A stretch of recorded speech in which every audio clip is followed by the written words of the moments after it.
kuliah kami di Evolusi gitu ya. Perkenalkan, nama saya Putri Tumuming dari kelas R7B Pendidikan Biologi. Nama saya Meli Daya Kiswatman, sama itu R7B Pendidikan Biologi juga. Nama saya Anggibus Prodanu, juga satu kelas dengan. Nama saya Nabila Sandialisa, juga sama satu kelas dengan. Sebelum kita mulai wawancara, mungkin dari Ibu boleh memperkenalkan diri terlebih dahulu. Oke, nama saya Yuli Niponi Songka, tapi kalau ada gelarnya Dokter Anda.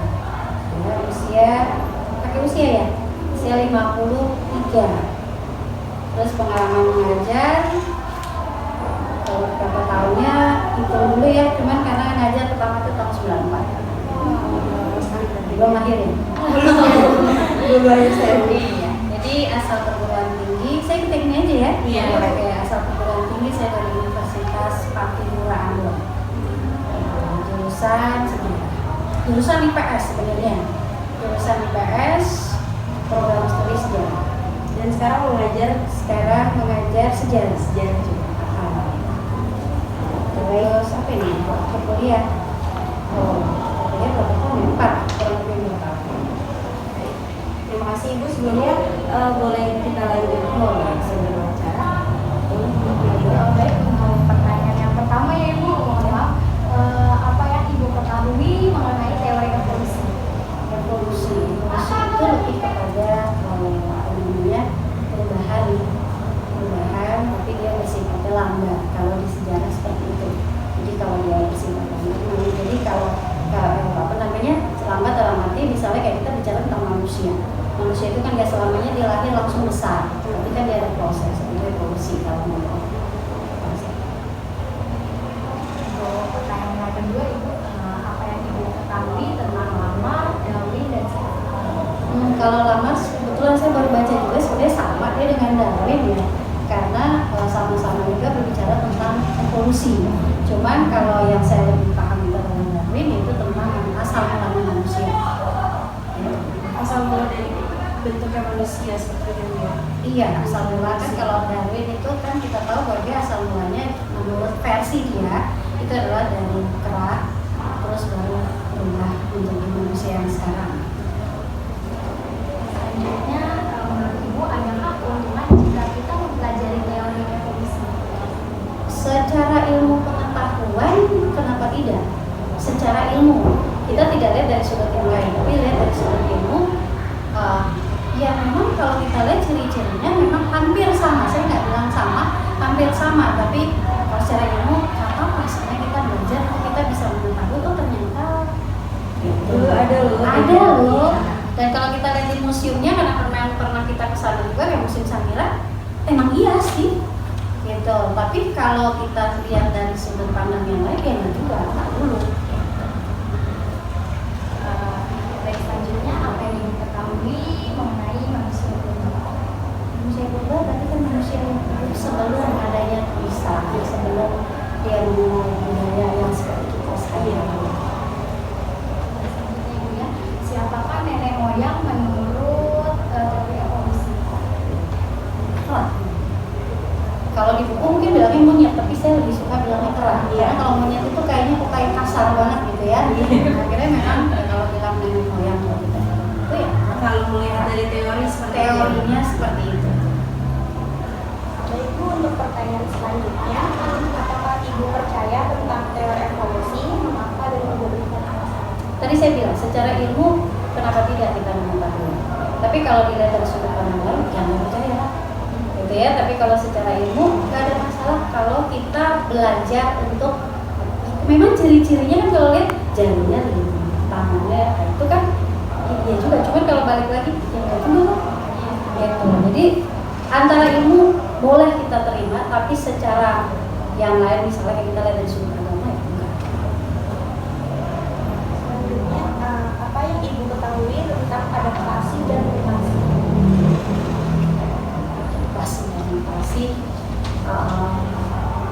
Ini lebih kemana nih?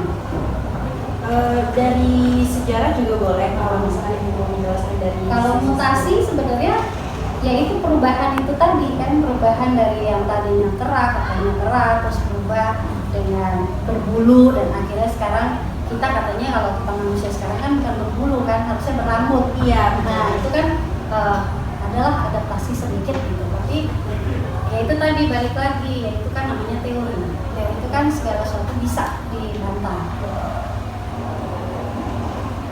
Pertanyaan selanjutnya, mohon maaf ya sebelumnya, kami ingin bertanya, apakah ibu beragama? Pasti. Agamanya Kristen, Protestan.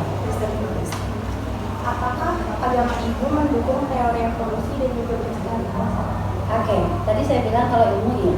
Ilmu maksudnya bukan dari agama ya. Kalau dari secara ilmu yang kita pelajari, tapi dari sudut agama enggak. Kenapa tidak? Karena di agama itu kan mengajarkan bahwa manusia diciptakan oleh Tuhan. Iya, betul. Terus kalau orang bilang juga, terus bagaimana dengan evolusi? Sekarang saya tanya, kalau dulu kera bisa berubah jadi manusia, kenapa sekarang kera nggak bisa berubah jadi manusia? Iya, betul. Itu kalau kita pandang dari sudut ininya. Tapi kalau kita lihat dari sudut teori ya nggak apa-apa sih, itu kita belajar Untuk mengetahui boleh. Tapi kalau untuk maka itu kalau dalam mengajar pun saya tanya ke anaknya dulu, kamu mau berasal dari kera? Ya kalau memang setuju nggak setuju ya memang itulah keturunan evolusinya seperti itu. Tapi kalau kita lihat dari agama, oh enggak. Dan saya lihat dari sudut agama. Kalau dari sudut agama kurang masuk akal ya, Dia. Nggak masuk akal sama sekali, karena kan diciptakan Tuhan. Iya, betul. Nah antara manusia dengan binatang kan binatang duluan yang diciptakan, baru manusia. Saya nggak tahu kalau dari sudut agama yang lain ya, tapi kan manusia itu diciptakannya setelah binatang itu sudah ada. Oke, untuk pertanyaan selanjutnya Ibu, kalau menurut Ibu siapakah manusia pertama menurut agama yang Ibu anut? Adam. Pertanyaan selanjutnya, apakah teori evolusi bertentangan dengan agama yang Ibu anut? Pasti bertentangan. Itu pasti bertentangan. Maka itu kita lihat dari sudut mana dulu. Itu kan tadi mau percaya agama ya silakan, tapi mau percaya ini juga kita nggak mungkin larang. Namanya teori sekali waktu bisa, tapi kalau agama kan nggak bisa kita tentang. Betul ya. Agama sudah kepercayaan. Udah itu iman masing-masing orang. Masing-masing. Pertanyaan selanjutnya adalah teori evolusi masih layak atau tidak Bu menurut Ibu diajarkan di sekolah-sekolah, dan alasannya kenapa? Sebagai ilmu kenapa kita pelajari? Itu apa ya? Supaya kita juga sadar bahwa kita mungkin kan ada ciri-ciri kita. Nah, tapi kan tadi saya bilang dulu kera kenapa bisa berubah jadi manusia, sekarang enggak? Malah kayaknya manusia lebih ke keranya entar sifatnya, tapi ya bukan manusia, bukan ibunya, tapi sifatnya malah lebih ke keranya gitu ya, ke binatangan gitu, atau hewannya. Jadi kalau secara ini mengetahui kita belajar boleh, tapi kalau untuk percaya bahwa memang kita bukan dulu, karena kita punya agama yang mengajarkan tidak seperti itu ya. Jadi harus dibatasi antara kita yang Membedakan. ilmu dengan agama, itu harus dibedakan. Kalau bisa kita bedakan antara ilmu dengan agama. Boleh ilmu ya, agama nomor satu sudah pasti. Untuk yang selanjutnya, apa yang Ibu ketahui tentang Zionisme, Freemason, Illuminati, dan Dajjal? Saya nggak begitu terlalu ini ya, cuma kalau Zionisme kan lebih ke Yahudi ya. Kalau Yahudi, kalau psikologi apa itu? Freemason. Freemason itu apa ya? Dia lebih ke hampir sama lah sebenarnya, itu pada ajaran yang lainnya ke sifatnya sebenarnya bertentangan sebenarnya. Pertanyaan selanjutnya mengenai teori evolusi, apakah ibu mendukung, menolak, atau Mendukung tidak, menolak pun sebenarnya juga tidak, karena memang saya berada di situ posisinya untuk mengajarkan itu. Tapi kalau untuk apa namanya itu tadi, untuk percaya enggak, tidak percaya. Selanjutnya, menurut ibu, mengapa teori evolusi khususnya mengenai evolusi pada manusia masih dipelajari sampai sekarang? Itu tadi supaya kita bisa mengetahui ya ternyata ada satu hewan yang kalau kita lihat cirinya hampir mirip. Misalnya saya kasih contoh ya, misalnya kayak rahim ini ada daerah tertentu yang ininya lebar, iya kan? Nah itu kan ciri-ciri kera ada lebar. Terus ada manusia tertentu yang tulang keningnya agak menonjol. Iya, betul. Nah, itu terus tulang ini juga menonjol. Nah, berarti kan tanpa kita sadari bahwa ternyata ada ciri-ciri itu gitu.